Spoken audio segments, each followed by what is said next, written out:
Okay, so after throwing out your back, getting robbed, and then hit by a car all within the same week, you'd probably think that the universe was working against you, right? Well, for Bridget McCutchen, it was only 1 week out of 65 that she spent riding tens of thousands of miles through 45 countries in a journey to travel around the world. And she was able to take all of it in stride. Plus, the rest of the trip was a little bit smoother. In fact, not only did she just travel around the world, she set the world record for the youngest woman circumnavigating the globe at only 22 years old. Oh, and she also broke the record for youngest person to do it while she was there. Plus, let's throw this out there. Bridget accomplished her trip on a 300cc Kawasaki Versys with only a few years of riding under her belt, and she camped most of her way through. It's all just part of doing her duty as representing the new generation of riders, as she puts it, who just want to be more present, enveloped in the world, and not encapsulated in the bubble of a car. Girl, preach it. This is Bridget McCutchen. I'm your host, Mark Long, and you're listening to Driven to Ride.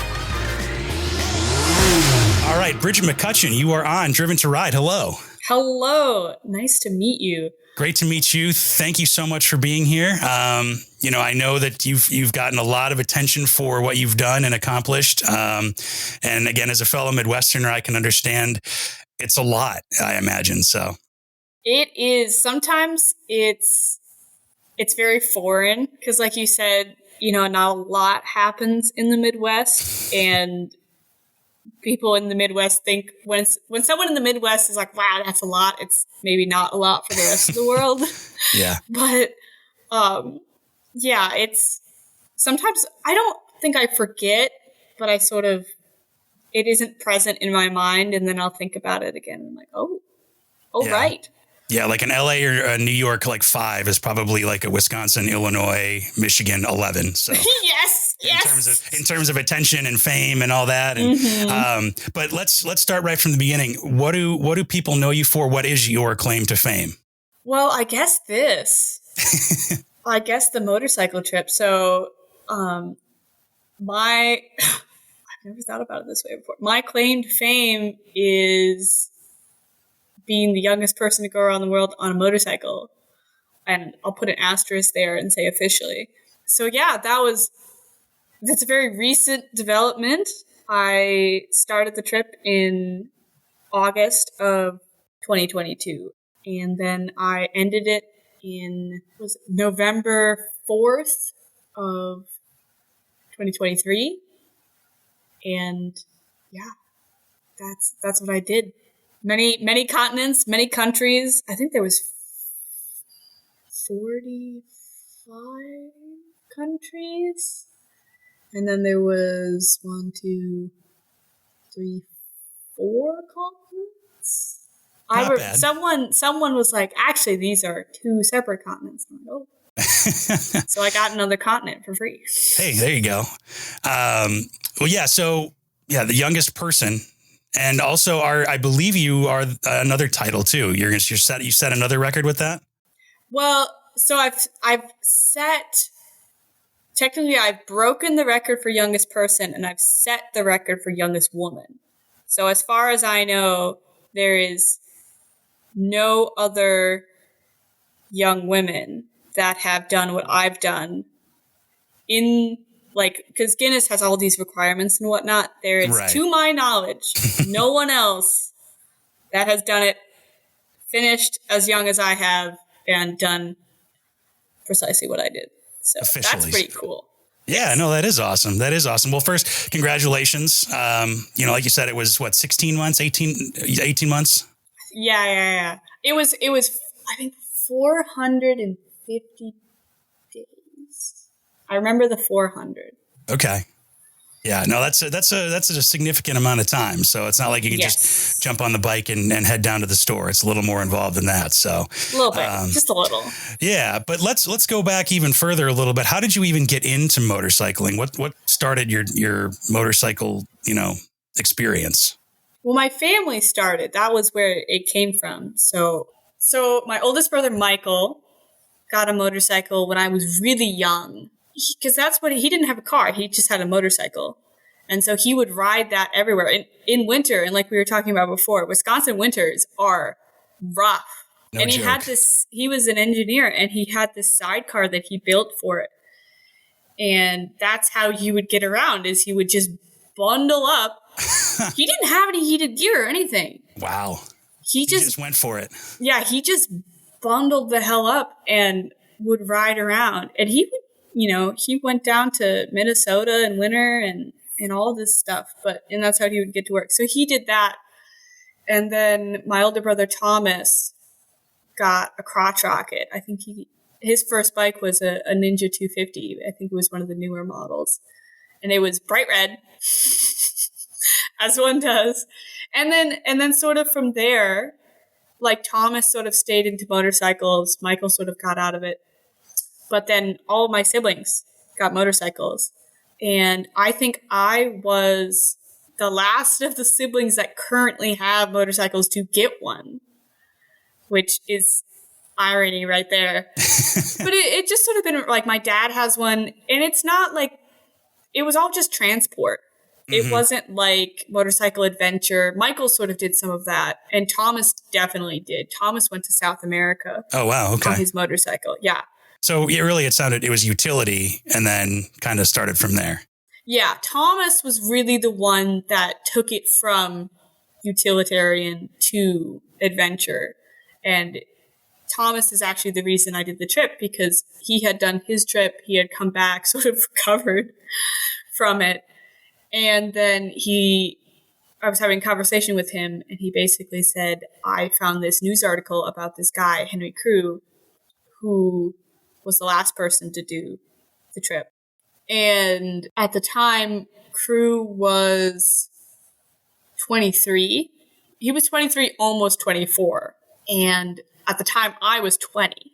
So Thomas was like, you could totally do this. I'm too old to do it, but you could absolutely do it. So it's totally his fault. But it was funny because before I left, he was like, Bridget, you can't die because it'll be my fault. No pressure. So it sounds like, A, you grew up kind of in a motorcycle family, but B, it sounds like your family, when they commit to doing something or they get into something, you're not like jumping in the shallow end really, or you're not like kind of towing your way into it. No, not at all. This isn't something that comes up much, but you are correct. My family really does not care about pre-workout. They just go in. Like my brother Thomas is a great example of this. There's like a local Ironman competition. Last year he entered in it, and no pre-training at all. He entered into it wearing some cork boots, a kilt, and a button-up shirt, and he took third place. Wow. And these guys train like all year long. Yeah, Ironman's no joke. Yeah, and it's just a perfect example of things my family does, is we just don't seem to care, and we just jump headlong into things. Like before this trip, I hadn't left the U.S. Oh, really? Yeah. And okay. Decided that going around the world was the logical next step. Well, if you're going to do it, you might as well do it big, So, yeah. Where was the furthest you had traveled in the U.S. then, or the furthest you had traveled from home before decided to do the around the world? Washington State. I worked previous to this trip, and sort of my start of adventures was I worked on a tall ship in Washington State for a summer and some change. That was the furthest and the longest I had been away from home. Up until then, I think that was about 7.5 months. Yeah. So Washington's, halfway across the country, and I'm guessing the tall ship was out on like in the Sound and in the ocean and stuff, right? Or, yeah. Okay. Yeah. To get back to the trip, how did you even like start to plan for this? You have to plan for it because you're going across countries, you're going across oceans, you're going across, borders, and we're American. So sometimes that helps. Sometimes it doesn't. Yes. So I will say the American passport is one of the most powerful passports in the world. There's a lot of people that really like us and a lot of people that really hate us. And there isn't a lot of neutral eyes really on America. Yeah. Everybody has an opinion, it seems like. But planning for the trip, I think I planned it for since I was from 20 to 21 and a half, a little more than that. So a little more than a year and a half.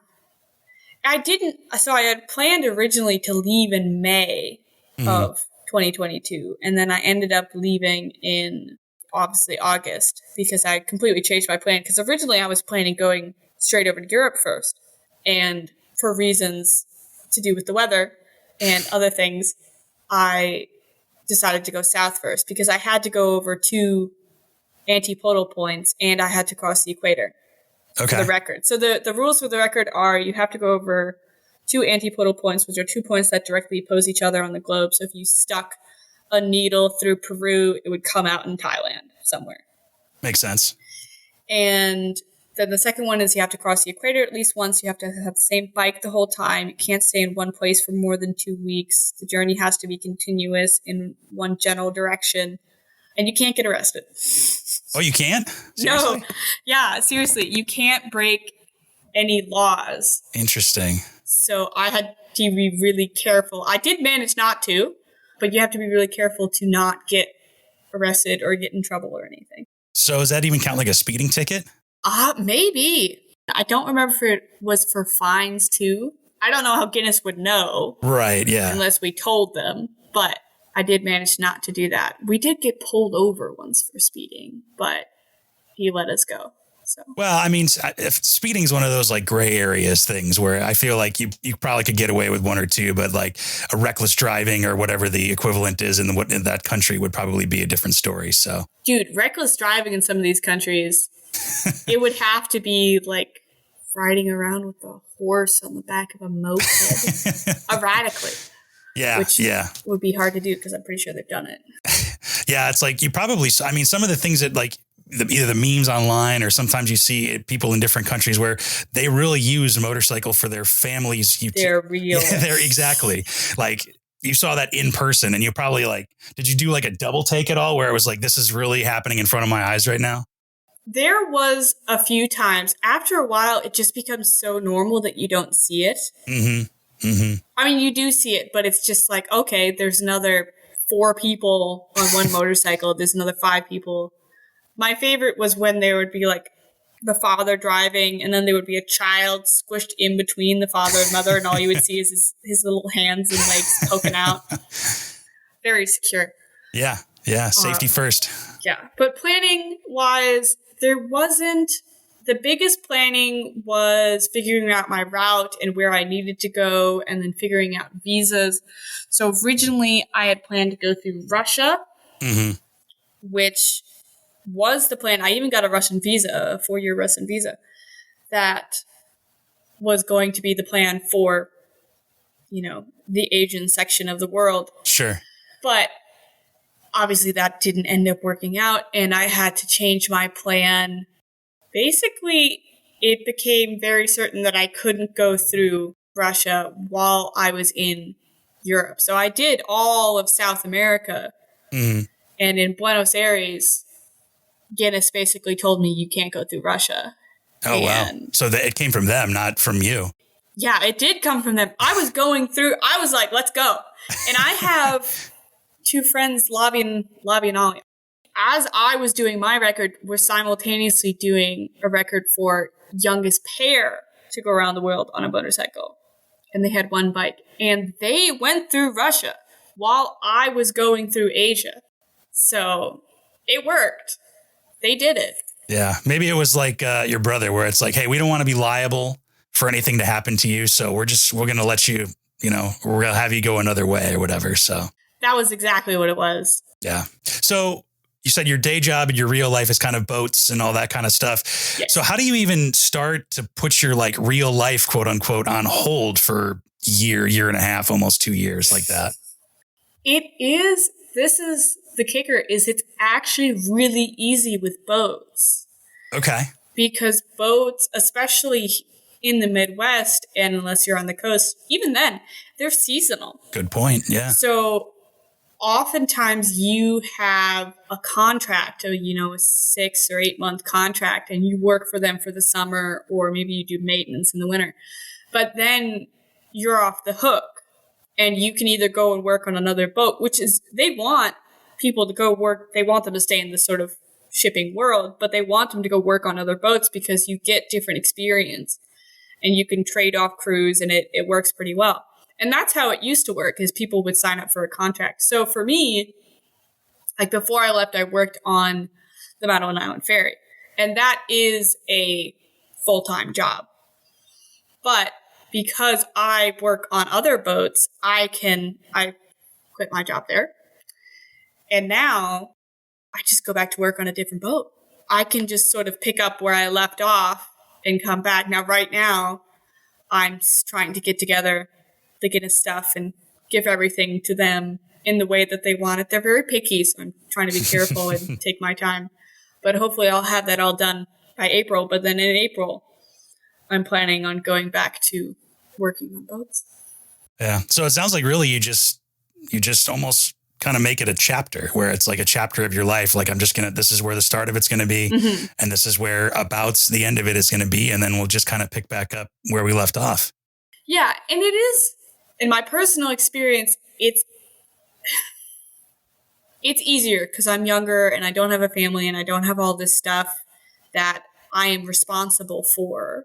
Mm-hmm. So I'm just responsible for myself. And it's easy at this point in my life to get and lose jobs that are capable of taking care of just me. For sure. If I was older, it would probably be a lot harder to have a job, like get a good job and then want to go on a trip because they might not hire me back. I might not be able to find a better or the same quality job when I came back. So that is something to think about. But if it's just you, it's super easy. You just have to be a little creative in your career. Yeah. No, it sounds like it. I mean, almost like you were uniquely qualified to do this trip because of what your kind of day job and career is. And also like your age. I feel like us younger people kind of get, oh, you're too young to do this or you won't understand or whatever. But mm-hmm. I feel like it almost helped you probably in that, you're 22 years old, 23 years old at the time. Yeah. You almost like don't know what to worry about. Exactly. And so Kiva, who is currently my roommate and mm-hmm. also my best friend, we were talking about this the other day. The ignorance of not knowing something is impossible makes it a lot easier to do it. And that's, I feel like, what happened to me. And because I had traveled a little bit from 2019 up until I left. But before mm-hmm. that, I was a homeschooled farm kid. I didn't do anything. Oh, really? Yeah. So homeschooled, rural Wisconsin town. Not even, dude, we are 20 minutes away from the nearest town. Really? Okay, yeah. Yeah. This is not rural. I don't know. I guess it is. You're out there, though. I am out there. We are out of there. Yeah. And the farm is like 140 acres. It's a pretty big farm. Yeah. But because I hadn't done it in that way before, all I knew was I wanted to do it. And I knew it was going to be hard, but I had done hard things before. So It was just, why not? Yeah. Well, and it's like I said, you don't really know, as you get older, I feel like it's almost like, oh, well, this could go wrong. This could go wrong. This could go wrong. But, before you start to worry about all that jazz, mm-hmm. you're like, oh, this is going to like the fun outweighs the potential risks. You know what I mean? Yeah. Like it's just going to be fun all the time. You know what I mean? And I know yours wasn't necessarily fun all the time, but when you're in front of it, it's like, this is going to be super cool and there's going to be no problems at all. Yes. And I often joke about this with my friends. Are you familiar with Paul Terrace? I don't believe so. Okay, so Paul Terrace he's one of those guys that has like a bunch of contracts and he's like an amazing racer, like one of the best in the world. The joke to me is to do the sort of things that like Paul Terrace does, or the sort of things, I'm not putting myself in the same category as him, just to be clear. You have to be just a little dumb. Because really smart people realize the risks, care about their life enough to not do it. Right. But you just have to allow yourself to get hurt and to have the risk to accomplish these things and to get better, because if you're always being safe, you're not going to go as far as you want to go. Assuming that's how far you want to go. To get really incredibly good at something, you have to be willing to get hurt. Probably really badly.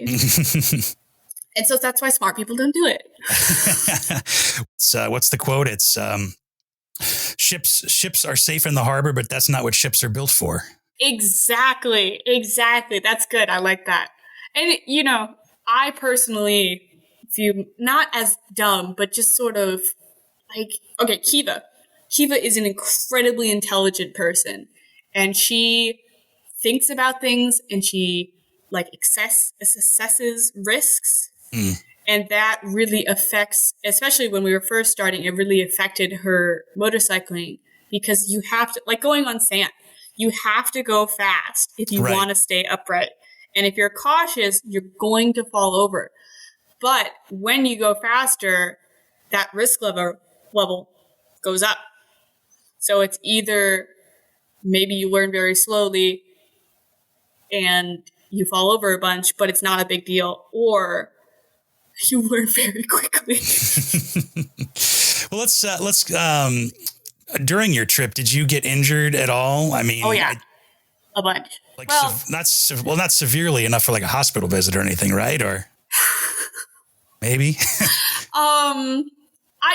I don't think it was that bad. I had 3-4 major injuries. So the first one, we were in Colombia, and Kiva's bike had fallen over on the kickstand side, and we were on this road called the Devil's Trampoline in Colombia. It's this very famous road, and there was a bunch of trucks backed up behind us. So I was trying to lift it up just enough to get the kickstand down so we could pick it up, because it was on the downhill side. So it was complicated. Completely threw out my back. Oof. I think I slipped at least one disc. I heard 3 pops, and all of a sudden it just hurt so bad. And so that was the first injury, and that was it hurt so bad, and like down my left leg, it was like really numb, and there would be this like shooting pain all the time, and I couldn't sit, and I had to like stand up on my motorcycle the whole time. And it still hurts. It's still quite stiff in the morning. Really? Yeah. Yikes. And then in Peru, me and Kiva had separated because there was another person that she was riding with for a minute. Mm-hmm. Just like the day, I think, or 2 days. And there was a mountain pass in Peru. It's on the 106 and the 107. But it's this really beautiful road. It's in a national park that I don't remember the name of, but it's up in the mountains. Really gorgeous. But I was, having fun by myself. And like we were saying, risk assessment, I wanted to go faster because, I was by myself. I was like, yeah, let's go. Just rolling, yeah. And I crashed. Oh. Not super badly. I think it was like, 20, 25 miles per hour. But I landed on my left side, and my foot got caught on the ground, and my leg got twisted around by my foot, and it really messed up my knee. And that was the leg that was already being bothered by my back. Yeah. And then right after that, we were in Chile, and in Santiago, I got hit by a car. Tell me, is it on your left side or your right side? No, it was on my right side. Okay, good. We're at least even things out. Yeah, and I did get a mild concussion from that, and it's a nice little scrape on the arm. But that was the biggest things. And after South America, I did get a little more cautious. Well, let's talk about the actual trip so we can kind of visualize. So You started from Wisconsin, correct? Yeah. And kind of lead me, and we can do the Reader's Digest version. You don't have to tell me every country and city. That's good, because there's a lot. Yeah. Tell me kind of the line, the Indiana Jones line. Ooh, I like that. Okay, so northern Wisconsin, as north as you can get. And then I sort of came down, went to Colorado, went to Utah for a second, went back to Colorado. There's an event called the Overland Expo. Oh, cool. And then I went up to Washington, love Washington. And then I went down the coast, and we went into Baja So me and Kiva was my riding partner for South America. Mm-hmm. And we met up in Baja. We did Baja. We went over to mainland Mexico, went down Mexico City, blah, blah, blah, through Central America. We shipped our bikes from Panama to Colombia and then went down the western side of South America. And I will get to countries in this area. So Colombia, Ecuador, Peru, Chile, Bolivia, Argentina, Chile, and then all the way down to Ushuaia, Argentina, which is the furthest south pretty much you can get by road. Okay. And then came back up to Buenos Aires, Argentina, which is one of the furthest north cities in Argentina. And then I went to Spain. Kiva stayed behind for a little bit, and we met up again in Europe. But Spain, and then France, the UK, Ireland. I spent almost 2 weeks in Ireland doing the Wild Atlantic Way, which is the west half of Ireland, which is super awesome. That's on a bucket list of mine. So it was on my bucket list too. That was one of the countries. It was the country that I had wanted to go through. Really? Pretty much my whole life. Yeah. Yeah. Okay. Because my heritage is from there, so I was like, I want to go see. But it was yeah, it was amazing. And then I came over into Scotland for like a day, and then I went down back to the UK, fixed my crash bars, which had been decimated in South America. Went back to France, pretty much directly to Netherlands, Luxembourg, and then to Germany. And then I went up into Norway and Sweden, came back down to Italy, and then went immediately east. Bulgaria, there's an event called Moto Camp Bulgaria. And then it was a Horizons Unlimited event. Went down Turkey, and then Iraq, Kuwait, Saudi Arabia, Oman, UAE, Iran, Pakistan, India, Nepal. And then I skipped a few countries because Myanmar, their land border with India is closed. Okay. So I couldn't ride across there. And then I went Thailand, Malaysia, shipped the bike back to Vancouver, and then went home. Make it sound so easy, Bridget. I know. That was it? That was no big deal. It only took me like 3 minutes to explain. Well, I mean, you covered so much. I mean, you talk about, I mean, I don't want to say everybody, but a lot of people are familiar with Europe, UK, England, France, Germany, all that kind of stuff. Yeah. And then once you kind of get farther east, like the Middle East probably has a lot of people, thinking, oh man, that was probably a sketchy time. Was it? Yeah. Was that complete BS, or were you sketched out at all, or was it pretty smooth sailing? For the most part, it was pretty smooth sailing. The part, it was in the Middle East itself, which I think ends at Iran. I think once you get past into like Pakistan, that's considered Asia. I was only in Iran for 5 days, and I was in the south, which is kind of the more sketchy area for a Westerner. Sure. And that did sketch me out a little bit because I had to have a guide the whole time. He was always really worried about me getting kidnapped, the secret police, and there was definitely once, I think one of the few times on the trips that I was followed by someone, and they tried to stop me. And I was just like, nope. I kept going. See ya. Yeah. Yep. I was like, no, thank you. Yikes. That was a little sketchy. And then southern Pakistan was an ordeal of epic proportions. How so? So you come in across the Taftan border, which is the border that links up with Iran. And from there till whatever point they decide farther north, you have to have an escort by, they're called the levies, which is basically the police force. And it's to protect you. And I do think in some cases it's absolutely necessary, because I think as Westerners we would get ourselves into trouble pretty quickly. Okay.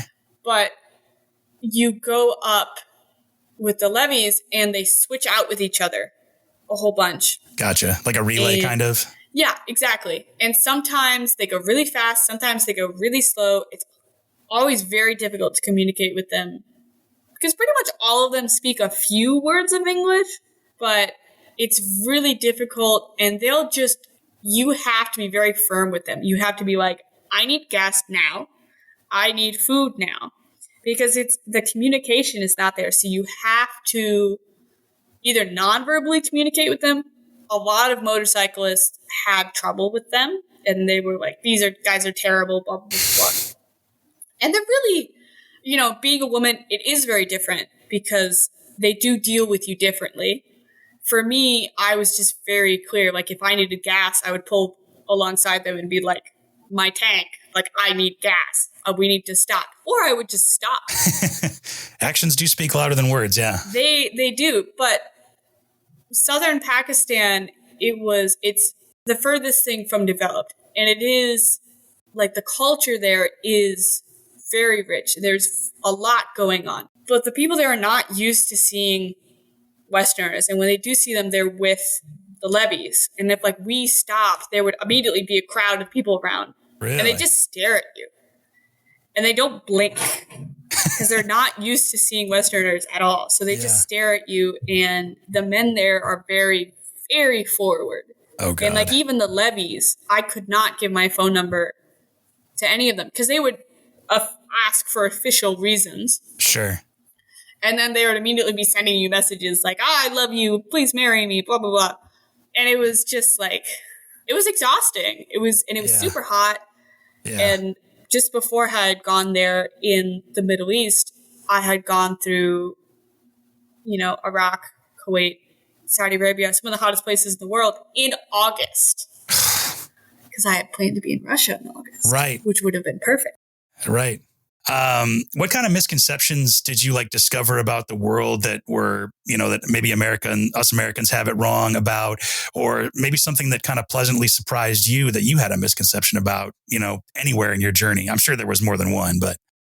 Yeah, I think the most pleasant surprise I had was that pretty much everyone is nice. The mean or the manipulative people in the world are a lot fewer and far between than the good people. Mm-hmm.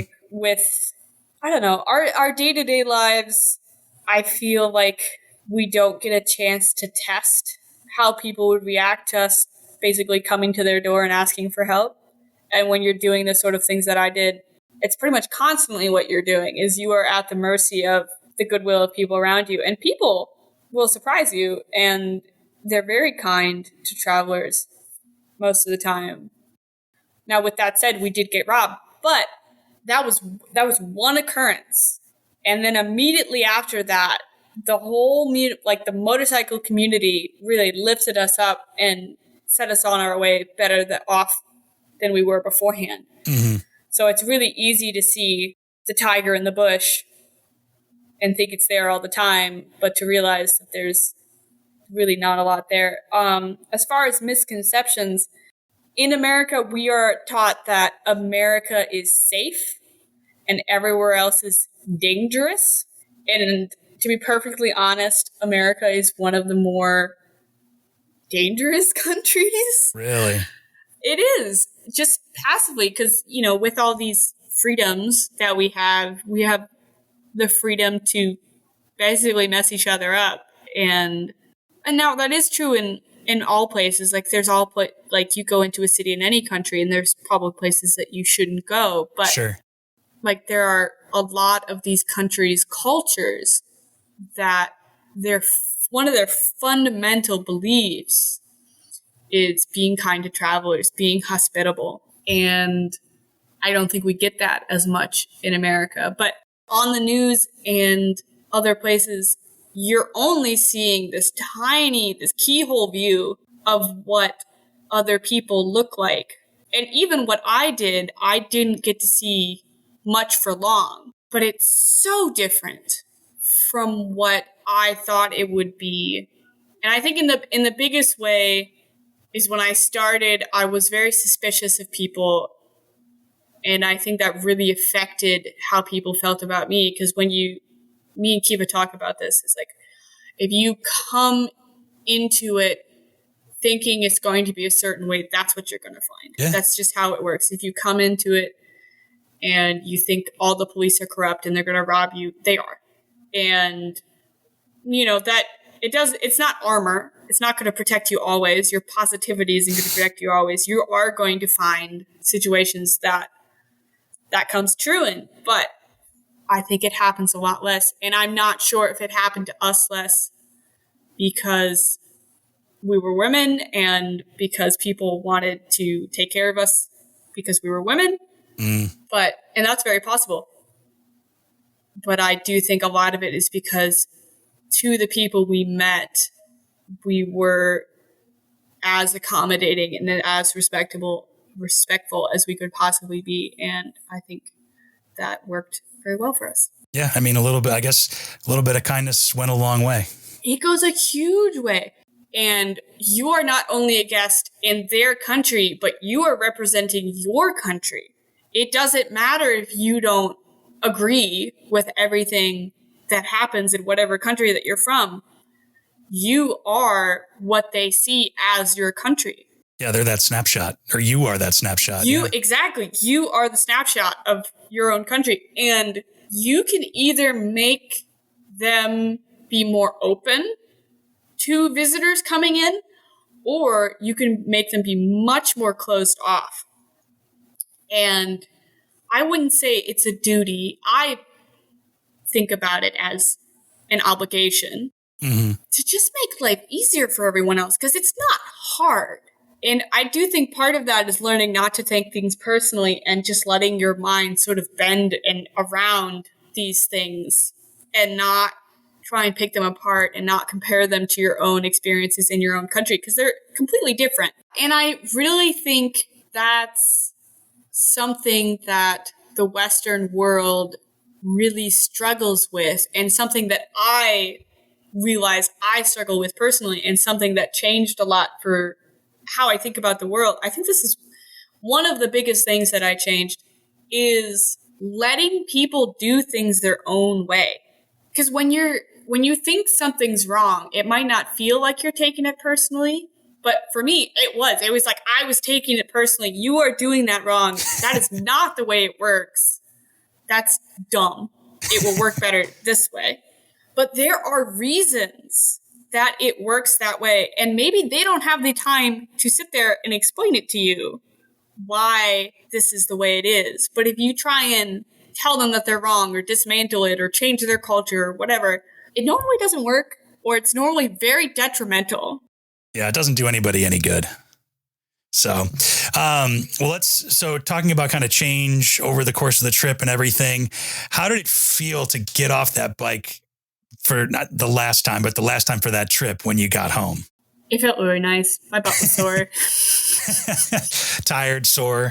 Yeah. The actual feelings were just like literally up until I went, because I started from my brother's house, and one of the rules is you have to start and end from the same place. Okay. So literally up until I drove up to my brother's house, I just kept thinking, like, what if I don't make it? What if a deer comes out in front of me and I go kasplat, or something else happened? I was just so anxious, especially on that last stretch. Sure. And then to get there, and then my family was there, and all my friends were there. There was a bunch of people that showed up for my little coming home party. And it was just this sense of relief that it was very strange that I didn't have to think about, the next place I was going, or the next place I needed to sleep, or the next country I needed to get a visa for, or whatever. It was a big weight off my shoulders. I enjoyed the trip, and it taught me a lot, but it was very stressful. I didn't get to stop in one place for more than 2 weeks. I think I only got close to that limit twice. And it was, it wasn't the greatest way to travel sustainably. And I was burnt out. I'm still burnt out. And that was like, you emailed me like right after, and I just did not respond. Yeah. No, and I totally respected it. I'm like, I can't imagine, because, we were talking earlier, you came home to a lot of fanfare. I mean, I think you were on at least the local news, if not probably a regional or national news. And I mean, just all this attention, again, a Midwest 11, of in terms of attention and accomplishment and all that kind of stuff. So I can imagine that was probably pretty overwhelming. It was, and it was sort of immediately afterwards. It was kind of like there was immediately after coming back, and like the next few days were sort of like, okay, wrapping up, blah, blah, blah. And then sort of basically the next month afterwards, I was so focused on being done, I didn't realize that I wouldn't actually be done. And then I didn't think about everything that came afterwards, like all the people that wanted to know, like interviews and stuff, but also wrapping up with Guinness. Like I didn't realize the trip would follow me so much, because I never intended for this to be my career or something that would be really long term. Mm-hmm. It was a goal, it was a mission, and then I wanted to sort of do the mission and then be done and move on. But it's not that simple. For many reasons, part of which is I feel an obligation to all the people that supported me on the trip. And like a lot of my trip was crowdfunded, and I couldn't have afforded to go through Asia the way I was going. And I didn't have, a remote job, and I'm not young enough to have, saved up enough. I did save up quite a bit of income before, but the only reason, and this is the only reason any big trip happens, is because the people around you choose to support you. And mm-hmm. you can't do something like this on your own. Not even a little bit. And anybody who tells you otherwise is either lying or very self-involved. and I stand by that objectively. Like, you cannot do this sort of thing on your own. Mm-hmm. Not even a little bit. And you might be able to come pretty close, but it's going to be type 4 fun doesn't come close to what that would be like. Yeah. Well, I mean, you are kind of, I don't want to say a poster child, but definitely a figure and I want to say in the new generation of motorcyclists. And you said something on your website about showing the world to a degree about being in that new generation of motorcyclists that doesn't just want to see something from a bubble of a car. Yeah. What do you think kind of makes that new generation of motorcyclists different than before? This is a great question. I like this. Okay. So I think what I'm seeing in the new generation is something that was around when motorcycling first started. And before all of this, like the polish stuff came out and all the kit came out and all of that. Now, with that said, I had great kit. I had great sponsors and I had great stuff. And that does make it easier, but it's not even close to being required. And I think what I'm seeing in like the friends that I have, the few and far between, but the good ones that are my age, is we don't care. We don't care if we have, the biggest motorcycle or the signage kit. We just want to go out and, explore and look under rocks and see what's there. And it's not like a status symbol. It's a vehicle for adventure. And I think that's really good. And the motorcycle industry itself, I think, is steering away from these really big displacement bikes. At the end of the day, they're just huge. And if you are a really good motorcyclist, you can flip that thing around and you can do really great stuff with it. But if you don't know what you're doing, I'm pointing to myself, by the way, you can't. Mm-hmm. And it's expensive. It weighs you down. And so to have something like my motorcycle, I had a Kawasaki Versys X300, which is a small displacement adventure bike. And it's not the best on the market. And it's not the most efficient. It's like a multi-tool. It's the worst tool for every job, but it manages to do every job. And I think that's the biggest thing is you take what you have, and it might not be the most comfortable, but by God, it works. And by God, I had a great time. Yeah. But I think the reason that these small bikes are more fun is they can, it's easier to make them do more. And you feel it when it happens. It's the same reason we ride motorcycles. We don't personally, I don't ride a motorcycle because it's always the most comfortable way to do things or it's always easiest. I don't do it because it's easy. Right. I do it because it's engaging, it's fun, it's challenging. I feel like I'm doing something worth doing. I don't feel like the machine is doing it for me. On these smaller bikes, like you are doing the work and you are part of the vehicle and you're making it happen. And I just love that. And also the community, like it's not like we're running around showing each other up. We're helping each other. Mm-hmm. And that's like the core of the motorcycling world is we're all these people that are crazy enough to ride around on this thing with 2 wheels and no seatbelt. And we have all this extra gear that we have to put on and it takes hours to do it and all this. But it's, we do it because we love it. Yeah, man, preach. There's nothing like it. Thank you for coming to my TED Talk. I will be here all week. No, this is great, man. 2 more questions. We kind of talked about it a little bit in that you can't do it yourself, but do you have any advice or tips, just like quick hit lightning round pro tips of like if somebody just wants to take even just a long trip, maybe across something pedestrian, like a cross country trip or instead of around the world or, maybe just to South America. Yeah. What kind of advice or tips or things that you learned along the way that you'd be willing to share? Okay. So, as fast as I can, I recommend doing at least a 3-day camping trip beforehand. It doesn't matter if you go far. Take whatever gear that you think you will need for the whole trip, everything on that trip. And that is like a shakedown. And that will tell you, I don't need 3 extra poop scoopers to get this done. And oftentimes you don't need extras. Unless you're going into the middle of Mongolia, you don't need 3 of one thing. And you don't need to carry around a lot of extra parts. Because most of the time you're going to be on a road.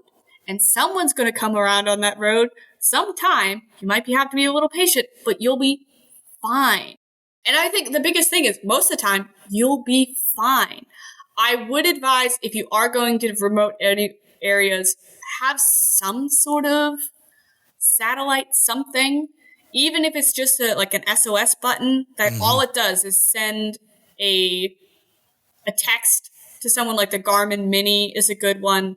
And don't take a lot of food unless you're going super, super remote, which you probably aren't. I know it looks like you are, but you probably aren't, and you'll be fine. Once you might get into some hairy situations, but once you get out of it, the next one is not going to be nearly as bad because you would have known, like, I can survive this. There was something else I was going to say. Feel free, if you're going on a bigger trip, feel free to plan things for you to do and like plan places for you to go, but leave time open. Don't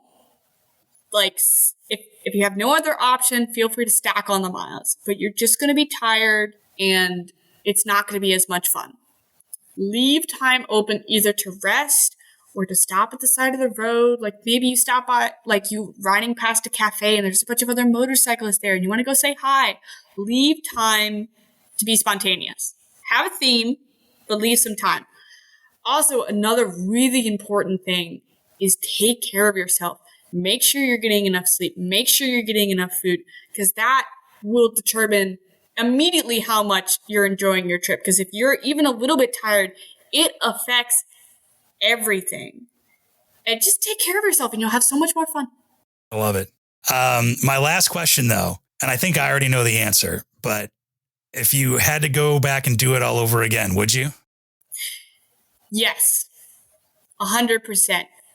Now, would I do it in the same way?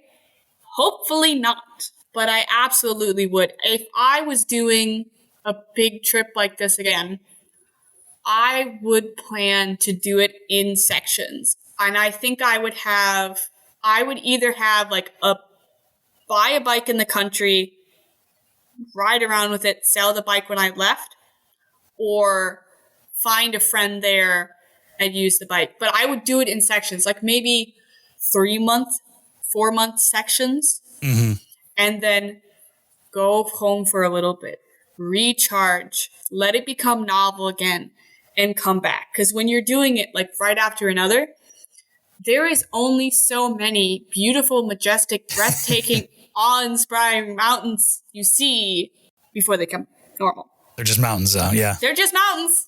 Just pointy rocks. Just a lot of pointy rocks and llamas right here. Yeah. Over it. Yeah. Well, I guess I lied. I'm going to ask just one last, question to wrap it all up. So when you're back in your real life, you're getting back into the boats thing. I assume you're going to be still a motorcyclist. Doesn't sound like that's going to change, but are you like doing the dishes or like cutting the grass or going grocery shopping?